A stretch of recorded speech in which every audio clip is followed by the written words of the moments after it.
Lilydale Radio, featuring topics about spiritualism, mediumship, healing, spirituality, and the Lilydale Assembly, the world's largest center for the religion, philosophy, and science of spiritualism.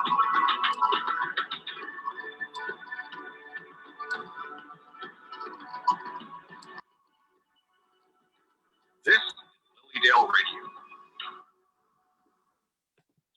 Good morning, everybody. Welcome to Wake Up to Spirit. I am your host, Celeste Elliott. I am with you every Thursday morning at 10 a.m. Eastern, just for the joy of it. And I have two very special co-hosts today. My usual coffee, terrible joke, do it every week.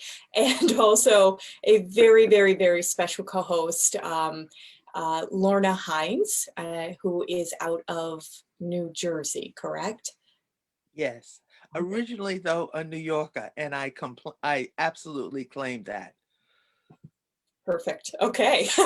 So Lorna, unlike some of my other guests who are neighbors or people that I get to spend a ton of time with, Lorna is somebody that we have a lot of friends in common, and somebody that I have just been admiring from afar, you're all the way in Jersey. And so one day I'm going to get to meet you in person, and I'm excited about it. So, but until that time, why don't you tell our audience a little bit about you, about your background? I always ask my guests, how did you find spiritualism, or how did it find you? And we'll start from there. So. Well, thank you again so much. And I so appreciate the opportunity to share some things about my life that may be helpful to others, because I think being helpful and in service is very much fundamentally a part of my DNA and who I am. In terms of my journey, shall we call it, I am the descendants of mediums and intuitives. It wasn't called that, and we didn't know it to be that, but it absolutely was that, especially on the maternal side. My grandmother um, uh, coexisted, shall we say, in a religious, spiritual kind of sense. And as children, we just thought this is what is. And it was only since adulthood that I began to really understand what that was and how I was reared in. She was a avid Episcopalian, but then would have these senses about her, things that she would predict, things that she knew absolutely would happen. And foremost, she was in service to her community, to her family. And so I was reared in that, and very much have ascribed to it in my own life. Um, as you know, or you may not know, I was very much drawn to spiritualism in a couple of ways. Um, I have always been intuitive and somewhat mediumistic as well, and has used that faculty in situations in my career in mental health and substance abuse. And I say I rose up the ranks with a career trajectory, starting as a line or practicing social worker, all the way up for state and city government positions, cabinet level positions in state government, both in New Jersey and New York. Yeah, Wow. this shall we say, old lady now from the Boogie Down Bronx. At one time, I served both in New York and New Jersey in a variety of positions, and in charge of multi-million-dollar grants like Project Liberty for 9/11. And I taught in graduate school of social work, NYU, Ramapo College, Yeshiva, eminent universities. And I continued teaching till about 3 years ago. So needless to say, I had a very large career, including a private practice of psychotherapy. But Wow. somewhere around, I would say, 2003, 2004, something like that, I began to feel something was missing. All right, as many people do. Right. And to that end, I began my my search for what that missing part was. I also began to feel all of a sudden a sense of wanting to heal people with my hands. And so I joined the healing ministry to do that. But again, still something was missing. And I joined various groups, including a Monday group, development group with a woman who just gathered women from all over the world. And so my first practices, both intuitive and also mediumistic, was done on telephone. So now that we find ourselves using Zoom, I'm very comfortable with that because she pushed us to really begin to understand clairsentience and clairaudience and how we can really utilize that because everything is energy. Then from 2010, I was drawn to Omega. And there I met a variety of wonderful, wonderful stellar mediums. And my movement into mediumship was just with a gentle meditation by one of these eminent uh, mediumistic teachers, a very gentle meditation. It went straight into mediumship. And no one was more shocked than myself. And then the next day, the teacher made me get up on platform in front of 200 people, and the rest is history. So I continued to study, and I have had the great pleasure of studying with the world-renowned mediums of the world. And I've had a wonderful, solid foundation, which I hope many of the younger folks will respect our beautiful spiritual practice in that way by taking their time and studying with some of the greats, and not jumping after you've had one or two classes to be a teacher or running a circle. But anyway, from there, I was placed into the hands of the Journey Within, Reverend Janet. And it was interesting. The more I attended classes and the more I attended the services, there was something that helped me to develop, to hone and develop. I think it was there already, but there was something where I needed to hone and develop my relationship with God, Oh, with our wonderful beautiful. Father God. Yeah. And I, as that began to happen, I knew I was in the right place at the right time with the right people. And from there, my studies and work with the Spiritual National Union International, and studies with them that have continued. And here I am with you today after that long story. It never seems long while it's happening. It's just where we're led next and where we're led next. And Yes, so, no, absolutely. growing from the roots, as they say. So that's Absolutely. that's perfect. Yeah, but I mean, that is you've had so many just tremendously successful segments within the totality there that it's amazing, and I love the point that you made about saying, don't take a class or two and then rush into teaching, rush into, give yourself time, because your understanding where you are in the moment is not where it's going to be as you put a little polish on it over time. And um, you know, not to not to get into too much, but it's sort of I'm always reminded of that verse about when I was a child, I thought as a child, I spoke as a child. Um, and then as you develop, you grow. So, or you look at different facets. And yeah, that's a beautiful thing. So that was, it's fascinating that, that you came from such a normalized environment with the mediumship. I love that.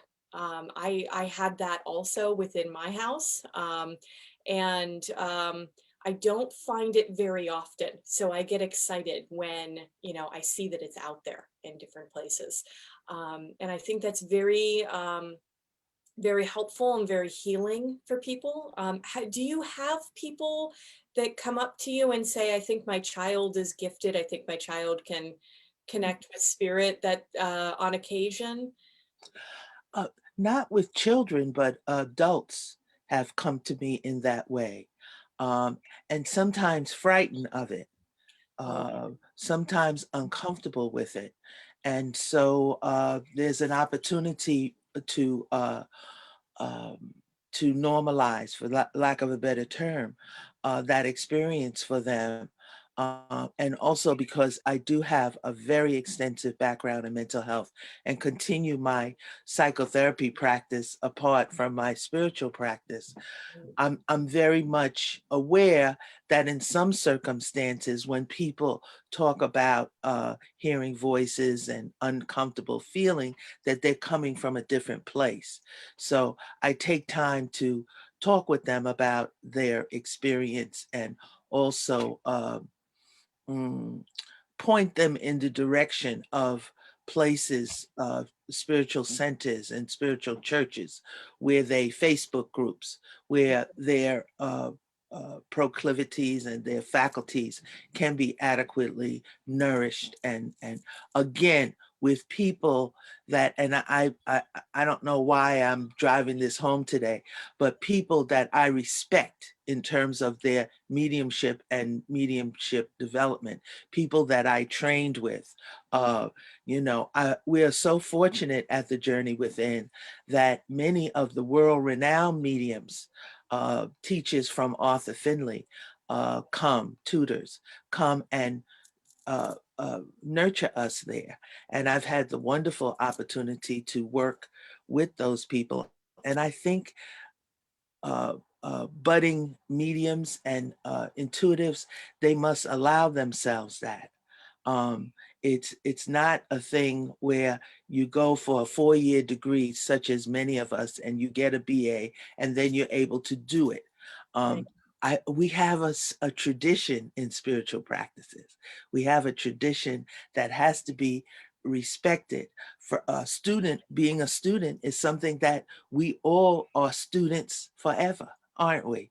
We go to different circles, we go to different development groups and workshops, we read. There's so many different new things that are coming out, that we are learning about, that we are exposing ourselves. And if I may, Celeste, I would love to share my particular interest in terms of spiritualism, in seeking uh, uh, the historical information regarding people of color, and especially African Americans. Now, I will also tell you a story that I've been to Lilydale, as you know, for the first World Spiritualist Congress. And what a wonderful opportunity. Now, it was, may I say respectfully, hellfire to get there as a person that doesn't particularly like long car rides, but we stopped frequently and try to make it fun.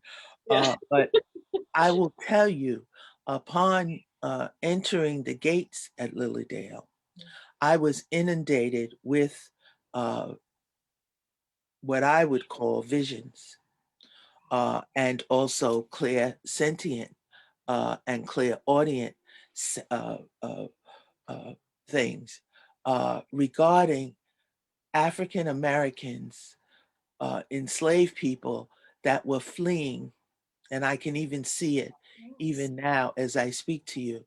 I kept saying, I kept seeing over and over men, women, and children during the wintertime fleeing and running through the uh, uh, forest, through trees, through just running, running, running, running. And that image and that sense continued through my visit there. And I spoke with them.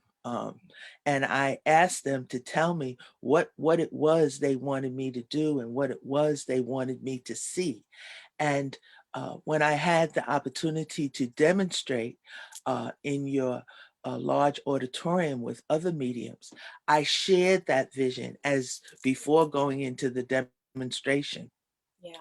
only to learn that because a gentleman in the audience came and spoke to me afterwards, and he mentioned that there were churches outside of Lilydale that were the part of the Underground Railroad. So what I was seeing and being given was validated. So you have to understand that this was very profound for me. I spoke to people in your library and so forth.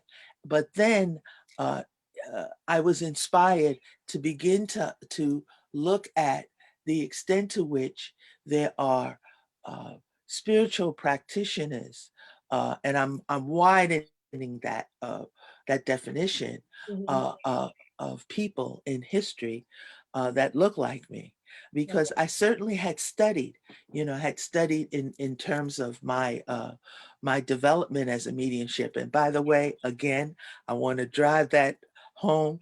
You budding mediums might not only must look at the techniques and the lovely things of evidential mediumship, but study the history so you can begin to see perhaps yourself in the work of many of the people, many of the pioneers in mediumship. Uh, can you see what it was like for Harry Edwards to heal those thousands and thousands of people? Can you feel what it was like for Emma Hardin Britten to be a woman at that time and receive these wonderful seven principles that guide now, that Yeah. guide the lives and the thoughts and the reflections and the philosophy of millions of people? Can you imagine what it was like for her?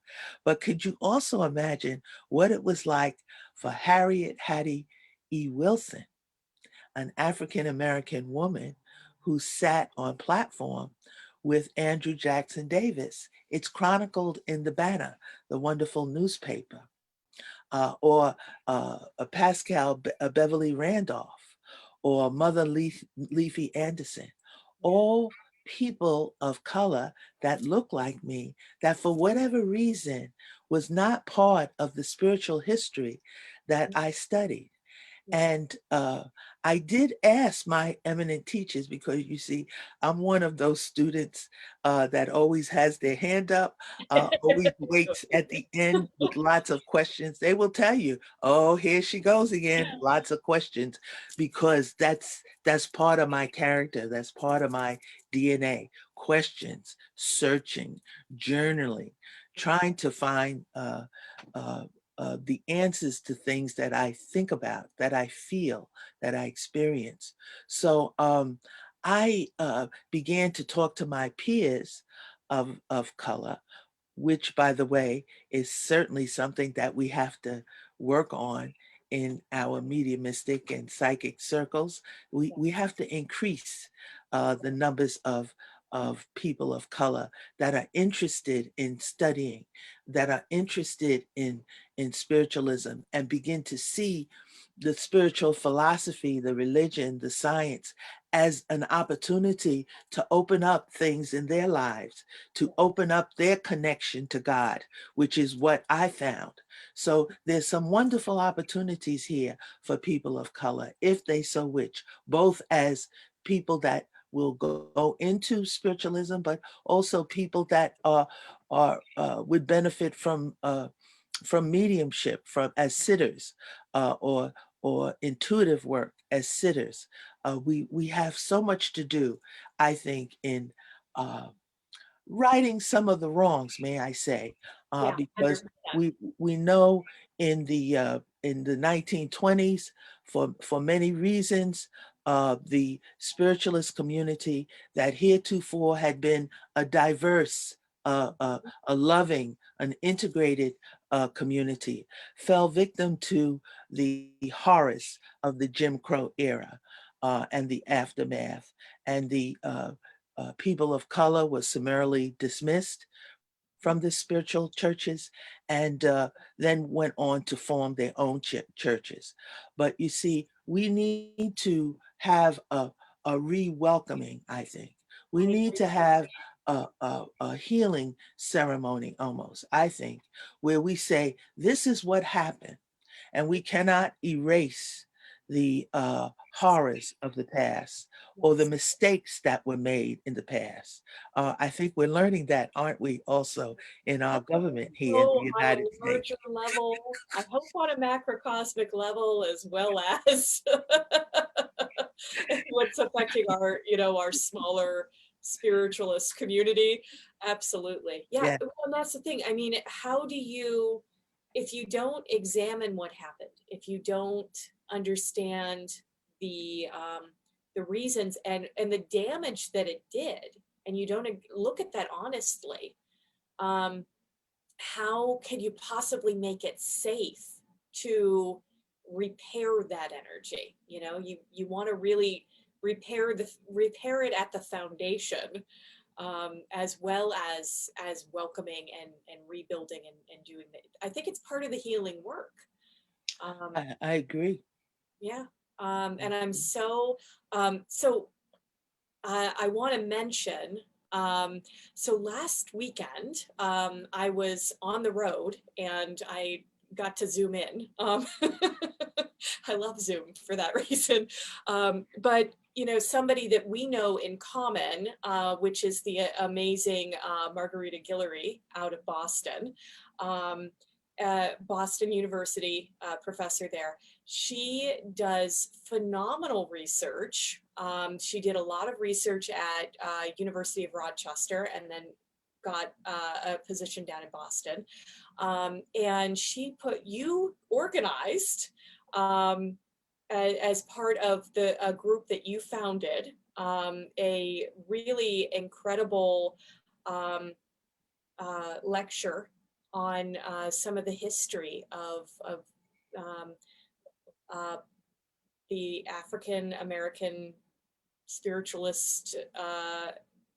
I wanted to say movement, but I want to say individuals within spiritualism. Um, I don't know how much we actually touched on once we were separated, which is highly unfortunate. Um, that because that's a lot lost by that. It didn't start that way.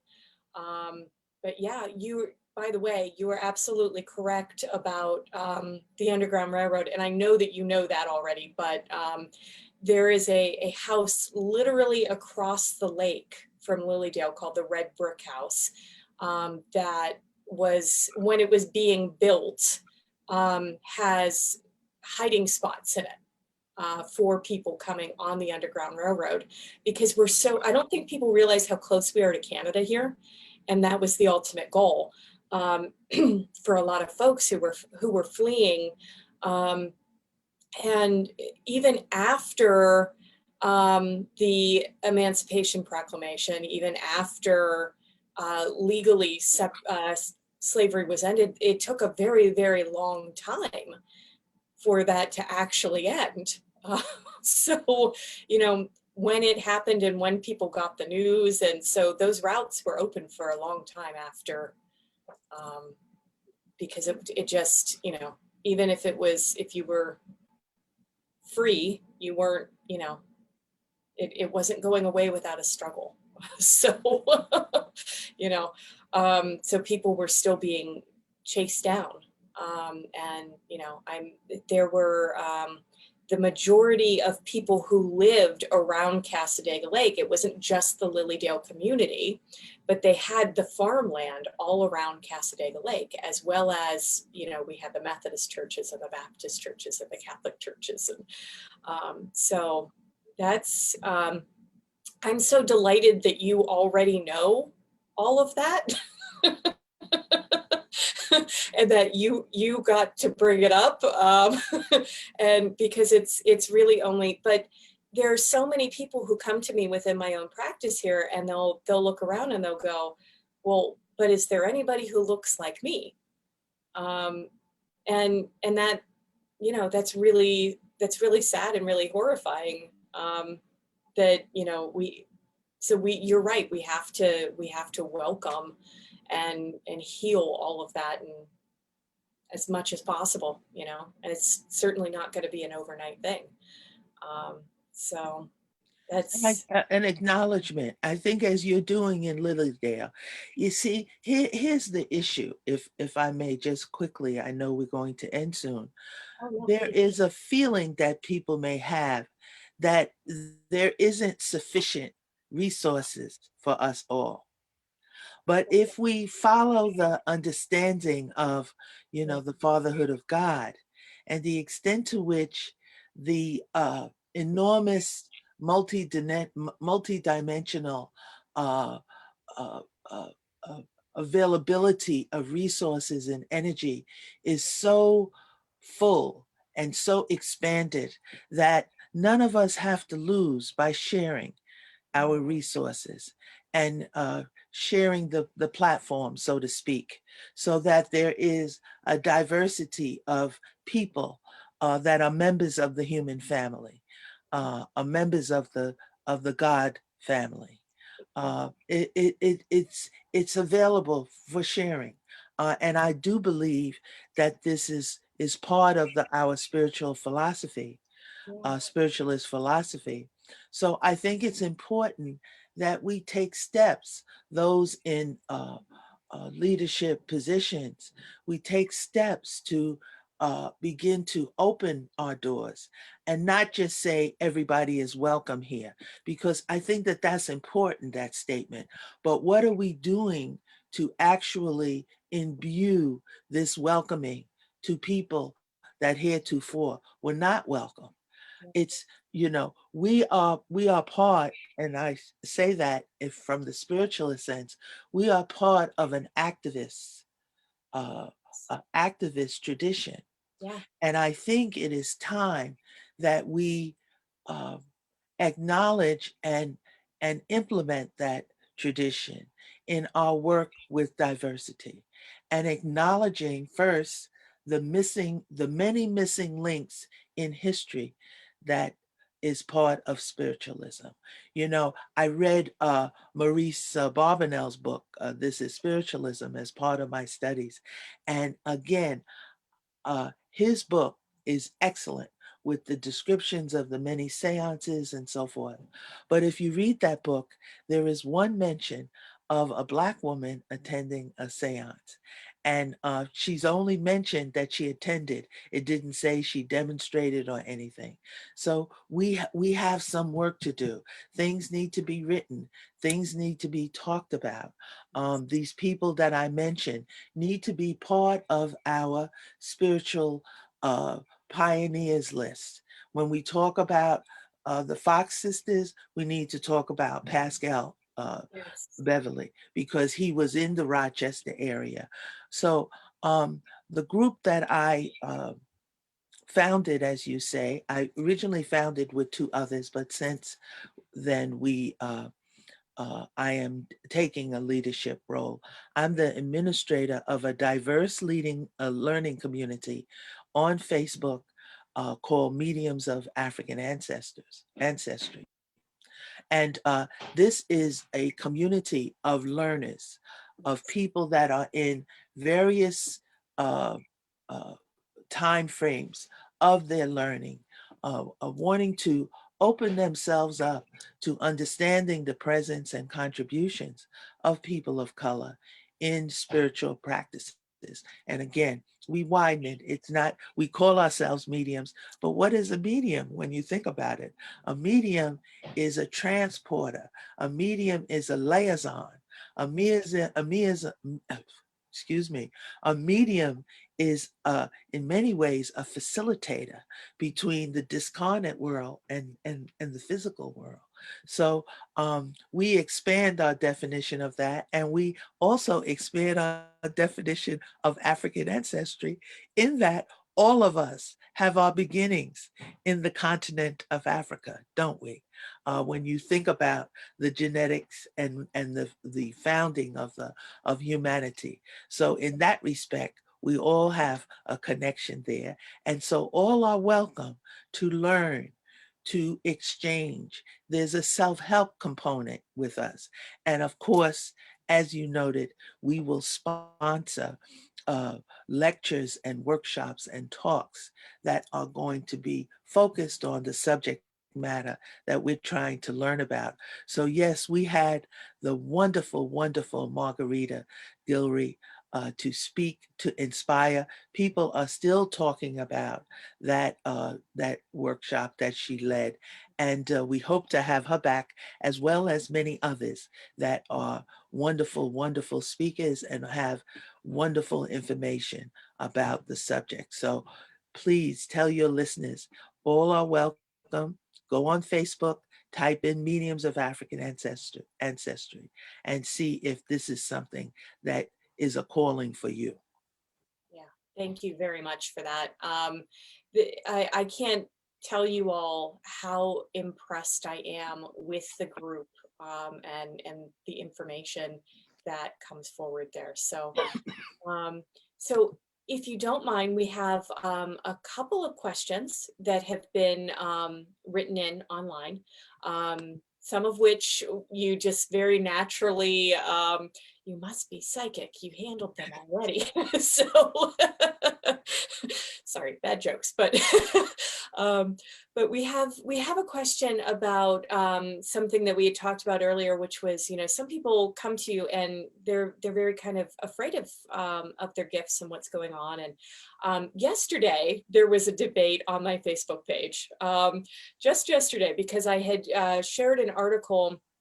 There's several studies going on right now simultaneously from the scientific community, one of which was Yale Medical, the other of which I'm going to have to remember and look up, but I believe it was out of Great Britain. And it was people trying to look at what is clairaudience really. And is it, you know, in the context of spiritualism and mediumship, versus, you know, mental illness. So when people come to you and they say, you know, I don't want to talk about this, I'm a little afraid because I don't want somebody to slap a label on me and possibly come with the butterfly net, you know, how do you, of course, you are a very trained and highly qualified professional, so that's going to be very different than, you know, than most people and their take on it. So, you know, in general, I guess is probably better. You know, if somebody comes to you and says they're a little afraid of what's happening, and intuitive burgeoning and mediumistic connections and clairaudience, what do you say to them? Well, you know, I hesitate to answer your question because I think the mm, the experience of myself and that person would be a very individualized personal experience where I hopefully would be using some of my not only intuitive skills but my skills in mental health. Not that I go around evaluating everybody. You must I know know that. that, yeah. I haven't evaluated you, Celeste, so please. I wasn't worried. I wasn't.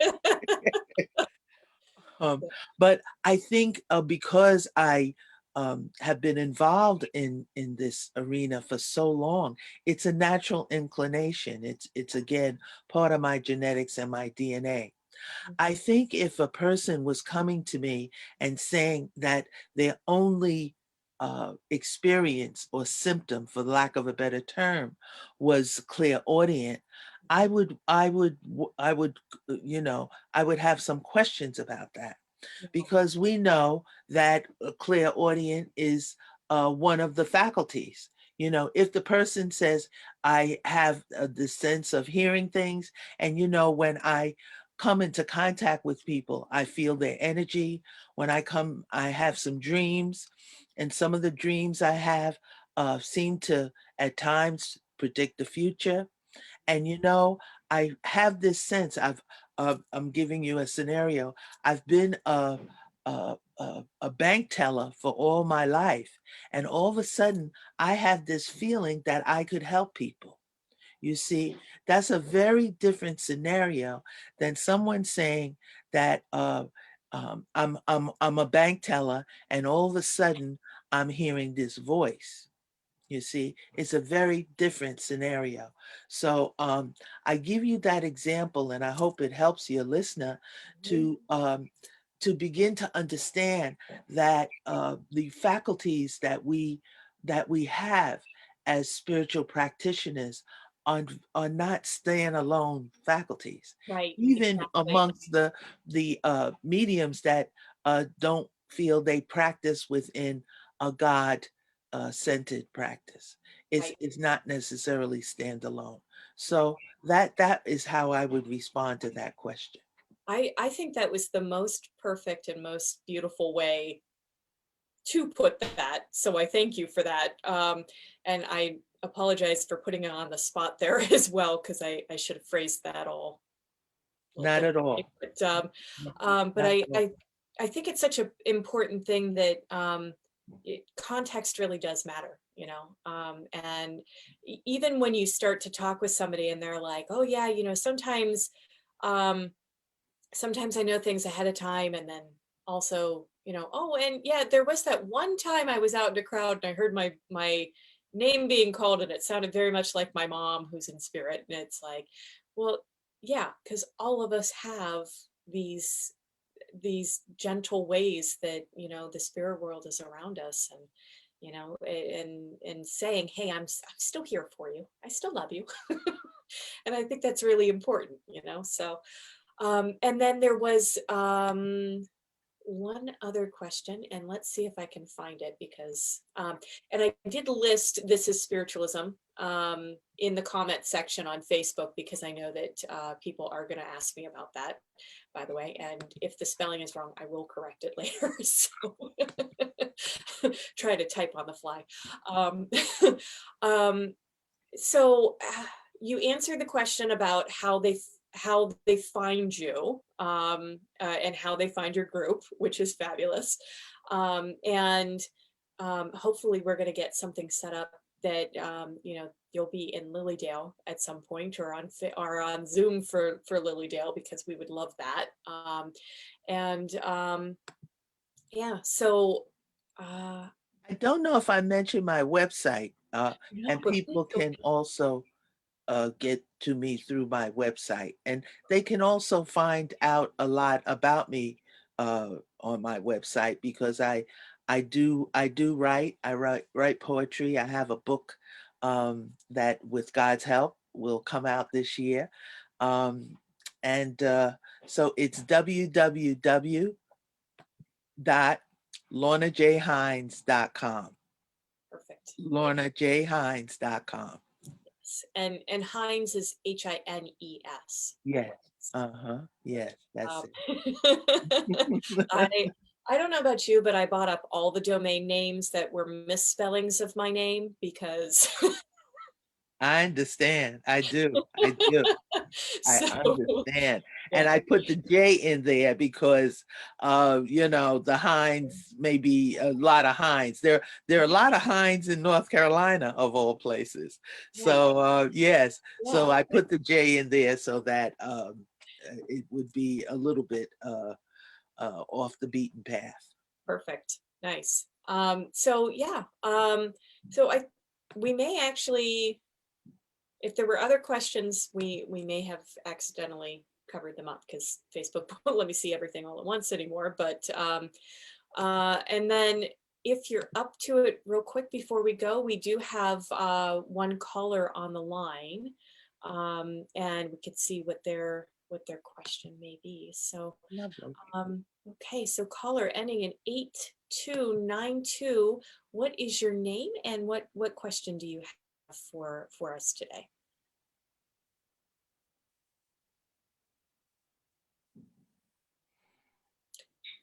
Good morning, caller. Can you hear me?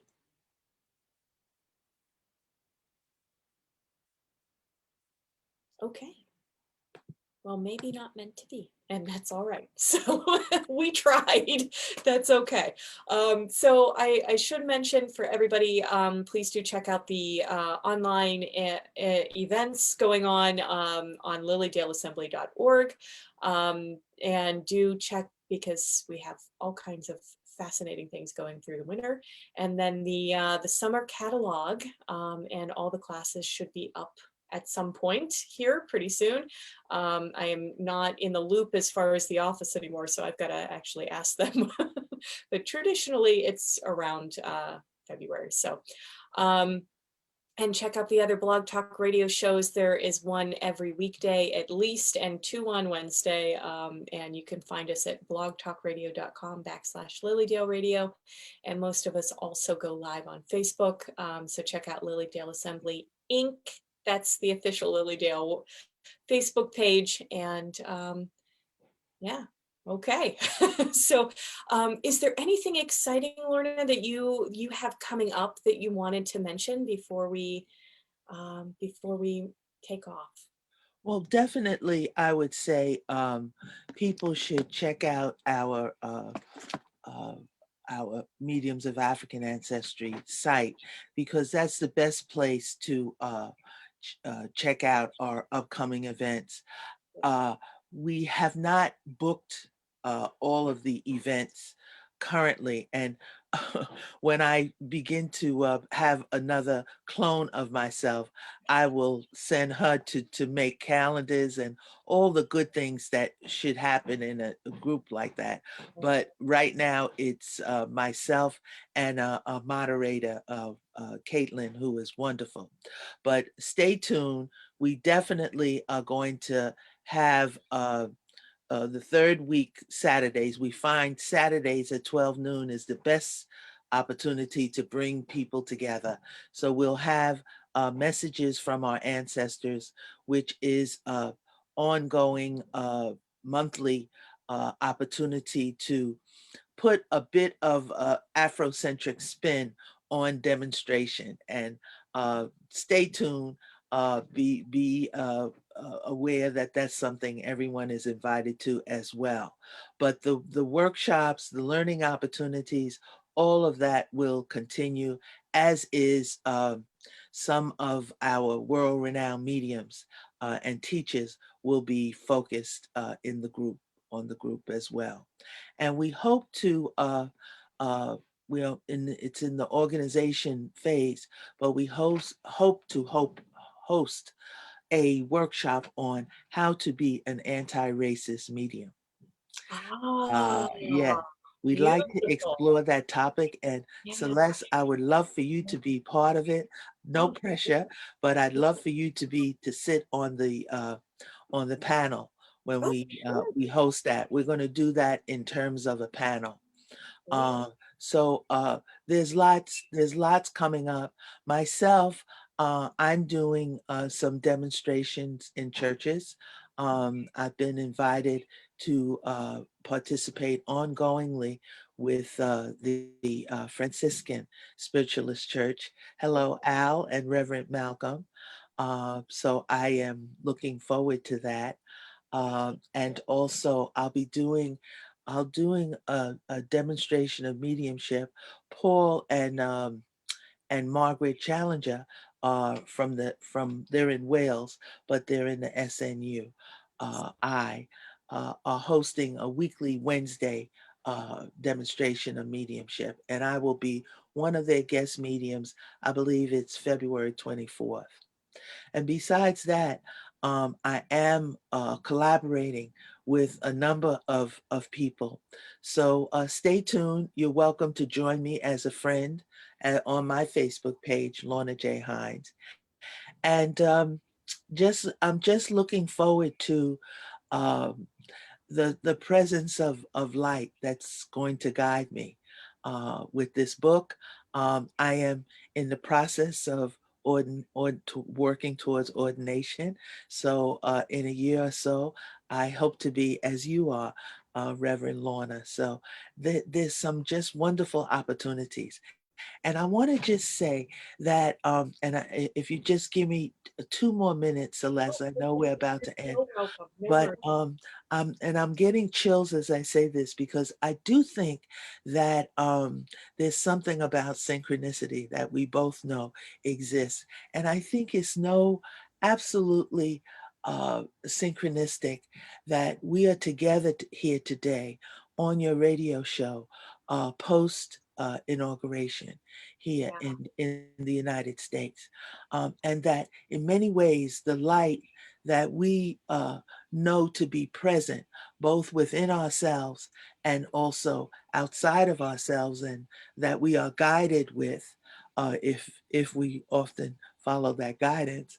But that beautiful light that sustains us is something that we really want to continue to hone in on and hold close to ourselves, because there are so many things that served as a detriment, that served as a impediment, a challenge to that light. And I have always really been inspired to just say to everyone to hold on to that light, hold on to that power. And our our poet laureate yesterday, if I could just share the last 4 words of her poem, Amanda Gorham, because I was, you know, we have to see that light not only in spiritualists, but people that may have the opportunity towards spiritualism. And I'm not I'm not saying this for Ms. Gorman, but who knows? Because she's definitely talking like a spiritualist. Here's what she says. Oh, it's just so beautiful. And it gives me chills. And I know that I am, uh, I'm supposed to share this. Um, we will rise from the sun-baked south. We will rebuild, reconcile, and recover. Ah, praise God. And every known nook of our nation and every corner called our country, our people, diverse and beautiful, will emerge, battered and beautiful. When day comes, we step out of the shade, aflame and unafraid. The new dawn blooms as we free it, for there is always light if only we're brave enough to see it, if only we're brave enough to be it. Well done, Amanda Gorman. Yeah. Well done, people of the United States of America. And well done, spiritualists who will begin to own Yes. the beautiful diversity, the wonderment of diversity, and the extent to which that diversity has historically been part of modern spiritualism. Beautiful. Beautiful. Thank you. That's I get chills every time. That's awesome. I did So, too. I did yeah, too. that's Yes, I did too. Thank you, Celeste. oh, Thank my you. pleasure. Thank you so much for coming on today, and hopefully you will, come back, come back when and talk about your book, and we'll connect again. So, okay. So thank you to everybody in Radio Land and Facebook Land. We appreciate your time and your energy in tuning in today, and just my usual line until next time, take care of yourself, and we are wishing you a good day and good vibes.